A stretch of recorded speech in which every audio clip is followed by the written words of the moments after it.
In this tutorial, I will teach you how to perform thematic analysis. Eventually, we will go from interview transcripts like this to a full qualitative data analysis report like this.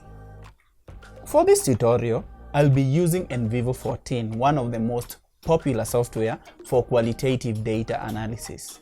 We will follow 8 main steps to complete our thematic analysis, including Step 1, creating folders in NVivo 14. Step 2, importing interview transcripts into NVivo 14. Step 3, skimming through interview transcripts, which is also known as familiarization. Step 4, coming up with primary themes, which means we are using a deductive approach. Step 5, categorizing each code under a primary theme. Step 6, visualization, which will involve creating and exporting a hierarchy chart and creating and exporting a code book, developing a results report.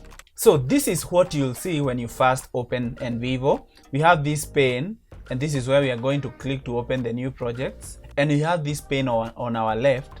We have recent projects. We are going to create a new project. So we are going to click on this button here and create a new project. Let me call this flu vaccine 2, and I'm going to create, and we click on create the project. NVivo is going to create our project. It's creating, and this is the different windows that you see after you open NVivo. We have the file area, we have home, import, create, explore, share, and the different modules. On the left panel we have files, coding, cases, notes, queries, visualization, and reports. Now let's look at the first step in NVivo, which is to create folders.